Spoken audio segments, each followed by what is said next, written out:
आज हम स्टार्ट कर रहे हैं chapter number 20 locomotion and movement. Movement living beings के जो महत्वपूर्ण फीचर्स होते हैं उनमें से एक है। एनिमल और प्लांट्स मूवमेंट्स की एक वाइड रेंज को यहाँ पर प्रदर्शित करते हैं। यूनिसेलुलर ऑर्गेनिज्म जैसे कि अमीबा, उसमें प्रोटोप्लाज्म की जो स्ट्रीमिंग होती है वह एक सिंपल मूवमेंट के रूप को यहाँ पर दर्शाती है। बहुत सारे जो ऑर्गेनिज्म होते हैं वो सीलिया, फ्लेजिला, टेंटेकल्स के मूवमेंट को यहाँ पर शो करते हैं।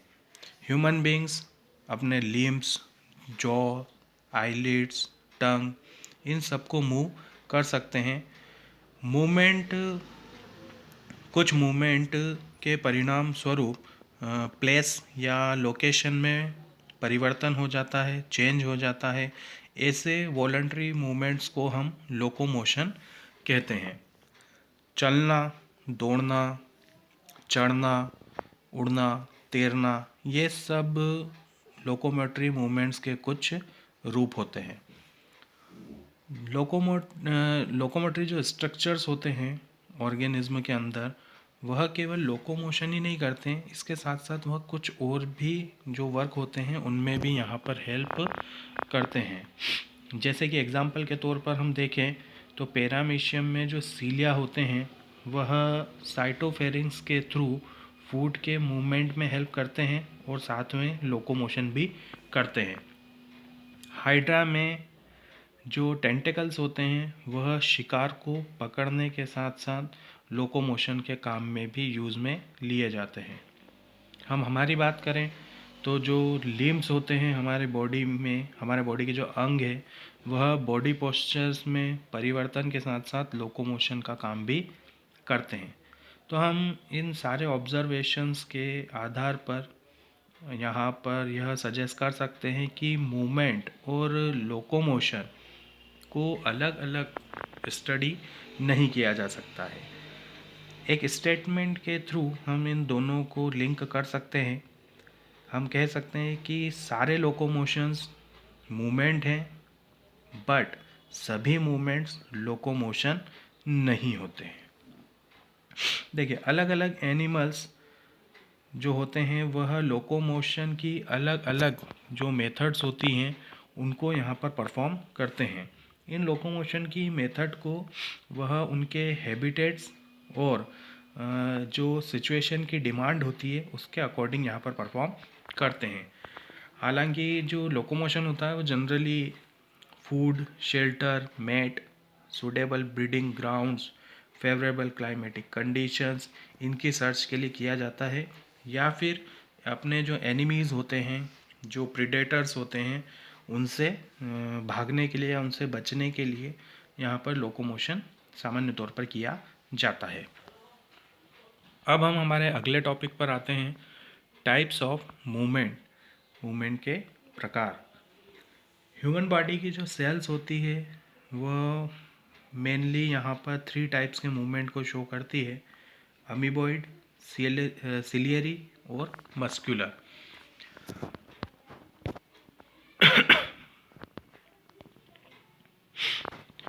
देखिए, हमारी बॉडी में कुछ स्पेशलाइज्ड सेल्स होती हैं जो हम ब्लड में पाई जाती है, जैसे कि मैक्रोफेज और ल्यूकोसाइट्स। ये अमीबॉइड मूवमेंट को यहाँ पर शो करती है। प्रोटोप्लाज्म की स्ट्रीमिंग द्वारा बनने वाले जो सूडोपोडिया है वो इसे प्रभावित करते हैं। साइटोस्केलेटल एलिमेंट्स जैसे कि माइक्रोफिलामेंट्स भी अमीबॉइड मूवमेंट में शामिल होते हैं। अब हम बात करते हैं सिलियरी मूवमेंट की। तो जो सिलियरी मूवमेंट होता है वो अधिकांश इंटरनल ट्यूबुलर ऑर्गन के अंदर होता है, जो कि एक सिलिएटेड एपिथेलियम द्वारा पंक्तिबद्ध होते हैं। देखिए, जब हम एटमॉस्फेरिक एयर को इनहेल करते हैं, जब हम सांस लेते हैं, तो कुछ फॉरेन पार्टिकल्स, कुछ डस्ट के पार्टिकल्स हमारी ट्रेकिया मतलब हमारी श्वास नली में चले जाते हैं। तो ये जो सीलिया के कोऑर्डिनेटेड मूवमेंट्स होते हैं यह उन डस्ट पार्टिकल्स को, उन फॉरेन सब्सटेंसेस को वहाँ से रिमूव करने में हेल्प करते हैं। फीमेल का जो रिप्रोडक्टिव ट्रैक्ट होता है उसके थ्रू ओवा के पैसेज को भी सिलेरी मूवमेंट द्वारा सुविधा दी जाती है। हमारे लिम्स, जॉ, टंग, इन सब के मूवमेंट के लिए हमें मस्कुलर मूवमेंट की रिक्वायरमेंट होती है। मसल्स की कॉन्ट्रैक्टाइल प्रॉपर्टी मतलब कि उसके सिकुड़ने का जो गुण है उसका यूज़ ह्यूमन बींग्स और अधिकतर मल्टी सेलुलर ऑर्गेनिज्म द्वारा अदर मूवमेंट्स और लोकोमोशन के लिए किया जाता है। लोकोमोशन को मस्कुलर, स्केलेटल और न्यूरल सिस्टम का एक परफेक्ट कोऑर्डिनेटेड एक्टिविटी की रिक्वायरमेंट होती है। अब हम हमारे अगले टॉपिक पर चलते हैं। हमारा अगला टॉपिक है मसल्स।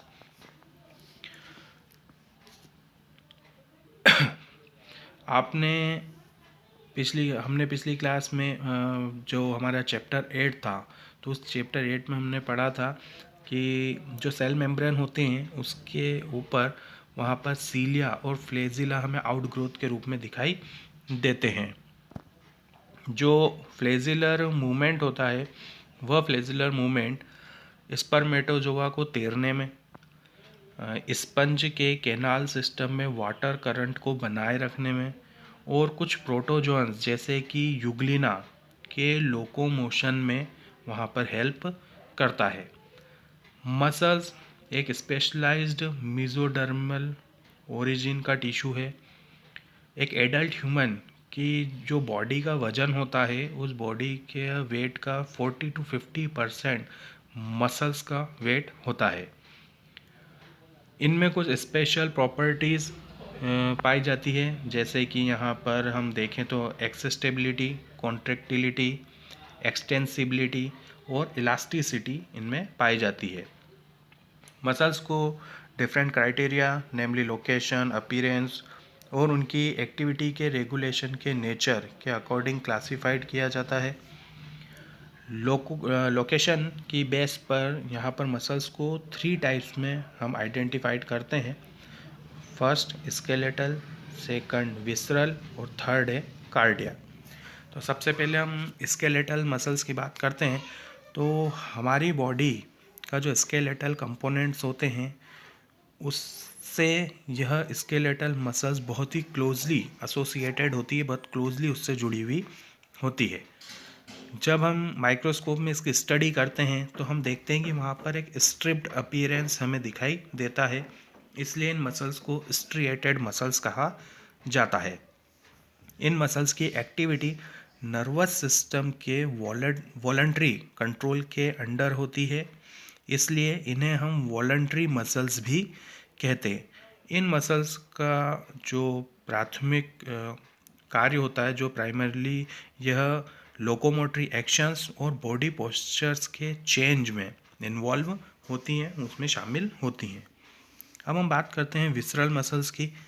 जो विसरल मसल्स होती है वह विसरल ऑर्गन्स, बॉडी के अंदर पाए जाने वाले जो होलो विसरल ऑर्गन्स होते हैं, जैसे कि एलिमेंट्री कैनाल, रिप्रोडक्टिव ट्रैक्ट, इनकी इनर वॉल में लोकेटेड होती हैं। इनमें किसी टाइप का कोई स्ट्रिएशन नहीं पाया जाता है और यह दिखने में स्मूथ होती हैं, इसलिए इन्हें हम स्मूथ मसल्स मतलब कि नॉन स्ट्रिएटेड मसल्स भी कहते हैं। इनकी जो एक्टिविटी होती है वह नर्वस सिस्टम के वॉलेटरी कंट्रोल के अंडर में नहीं होती है, इसलिए हम इन्हें इनवॉलंटरी मसल्स भी कह सकते हैं। यह मसल्स डाइजेस्टिव ट्रैक्ट के थ्रू फूड का ट्रांसपोर्टेशन और जेनिटल ट्रैक्ट के थ्रू गैमीट के ट्रांसपोर्टेशन में भी यहाँ पर हेल्प करती हैं। आगे हम बात करते हैं कार्डियक मसल्स के बारे में।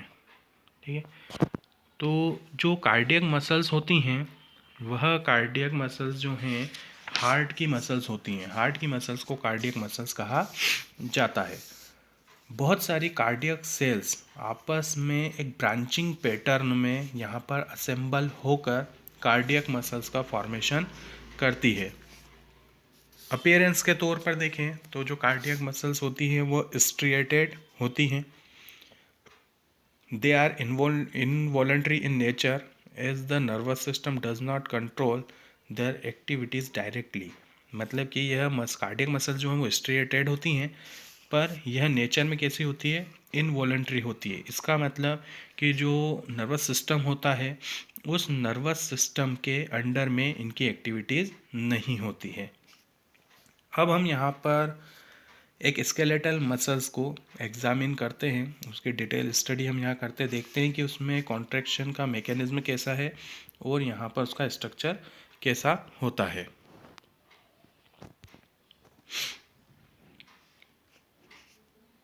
देखिए, हमारी बॉडी में पाए जाने वाली जो स्केलेटल मसल्स होती है उसमें कई अधिक संख्या में यहाँ पर मसल्स बंडल्स पाए जाते हैं जो कि एक साथ वहाँ पर अटैच होते हैं। तो यहाँ हम देख सकते हैं, जो ये हमारी मसल्स का एक सेक्शन का यहाँ पर डायग्राम है। इसके अंदर यह पूरी मसल्स है और यह मसल्स बहुत सारे मसल्स बंडल यहाँ आप देख सकते हैं। ये बहुत सारे जो अलग अलग मसल्स बंडल हैं उनसे मिलकर यहाँ पर बनती है। इन मसल्स बंडल को यहाँ पर फेसिकल्स भी कहा जाता है। तो बहुत सारे मसल बंडल्स मिलकर मसल्स का यहाँ पर फॉर्मेशन करते हैं और इन मसल्स बंडल के बीच में यहाँ पर एक कोलेजिनस कनेक्टिव टिश्यू की लेयर पाई जाती है जिसे कि फेसिया कहा जाता है। देखिए, एक ये यहाँ पर मसल बंडल है, दूसरा मसल बंडल ये है और इसके बीच में ये जो लेयर हमें दिखाई दे रही है ये लेयर होती है फेसिया की लेयर, जो कि इनको जोड़कर यहाँ पर रखती है। देखिए, प्रत्येक मसल बंडल के अंदर बहुत सारे मसल्स फाइबर्स यहाँ पर पाए जाते हैं। हम यहाँ देख सकते हैं जो मसल बंडल हमें यहाँ दिखाई दे रहा है ना। अब हम एक मसल बंडल की बात करते हैं। ये एक मसल बंडल है, इसके अंदर हमें यहाँ पर ये बहुत सारे यहाँ पर मसल्स फाइबर्स दिखाई दे रहे हैं। इन्हें हम मसल सेल्स भी कह सकते हैं, ठीक है। तो एक मसल बंडल के अंदर बहुत सारे मसल्स फाइबर पाए जाते हैं। अब देखिए, जो प्रत्येक मसल्स फाइबर होता है वह प्रत्येक मसल्स फाइबर प्लाज्मा मेम्ब्रेन से घिरा हुआ होता है। इस प्लाज्मा मेम्ब्रेन को यहाँ पर सार्कोलेमा कहा जाता है और इसके अंदर सार्कोप्लाज्म होता है। मसल फाइबर सिंकिटियम है। इसका मतलब कि इसके सार्कोप्लाज्म में बहुत सारे न्यूक्लियाई हैं। तो जब सार्कोप्लाज्म में बहुत सारे न्यूक्लियाई हैं तो ये मसल फाइबर क्या है, सिंकिटियम है। इस मसल फाइबर का जो एंडोप्लाज्मिक रेटिकुलम है, या कहें कि हम जो सार्कोप्लाज्मिक रेटिकुलम है, यह कैल्शियम आयंस का स्टोर हाउस है। मतलब यहाँ पर कैल्शियम आयंस सब स्टोर करके रखे जाते हैं। मसल फाइबर्स के सार्कोप्लाज्म में अधिक संख्या में यहाँ पर पैरेलली अरेंज्ड फिलामेंट्स पाए जाते हैं। इन्हें हम मायोफिलामेंट्स या मायोफाइब्रिल्स कहते हैं। प्रत्येक मायोफाइब्रिल्स में एक डार्क और एक लाइट बैंड यहाँ पर अल्टरनेट सीक्वेंस में पाया जाता है। जब मायोफाइब्रिल की डिटेल स्टडी की गई तब पता चला कि इसका जो स्ट्रिएटेड अपीयरेंस है वह यहाँ पर दो इम्पोर्टेंट प्रोटीन्स एक्टिन और मायोसिन के डिस्ट्रीब्यूशन पैटर्न से दिखाई देता है। जो लाइट बैंड होते हैं उसमें एक्टिन प्रोटीन होता है, इसे आई बैंड या आइसोट्रोपिक बैंड कहा जाता है। जबकि जो डार्क बैंड होता है उसमें मायोसिन प्रोटीन होता है और इसे ए या फिर एन आइसोट्रोपिक बैंड के नाम से जाना जाता है।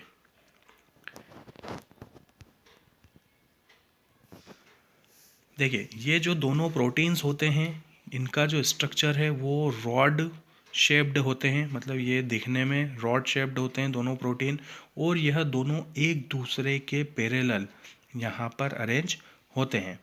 और यह मायोफाइब्रिल की लॉन्गिट्यूडनल एक्सिस के अकॉर्डिंग वहाँ पर अरेंजमेंट इनका पाया जाता है। जो एक्टिन फिलामेंट होते हैं वह मायोसिन फिलामेंट की तुलना में बहुत पतले होते हैं, इसलिए इन्हें हम कॉमनली मतलब सामान्य तौर पर थिन फिलामेंट्स और थिक फिलामेंट्स के नाम से भी जानते हैं। अब देखिए, जो प्रत्येक आई बैंड होता है उस आई बैंड के सेंटर में यहाँ पर एक इलास्टिक फाइबर जिसे कि हम जेड लाइन कहते हैं वह पाया जाता है। अब आप देख सकते हैं कि ये जो लाइट बैंड हमें दिखाई दे रहा है, ये जो है वाइट वाला, ये लाइट बैंड होता है। इस लाइट बैंड के बीच में ये जो लाइन दिखाई दे रही है ये कहलाती है जेड लाइन, ठीक है। और यह जेड लाइन जो है वो इस लाइट बैंड को, या फिर हम कहते हैं इसको आई बैंड, इस आई बैंड को 2 पार्ट्स में यहाँ पर डिवाइड कर देती है।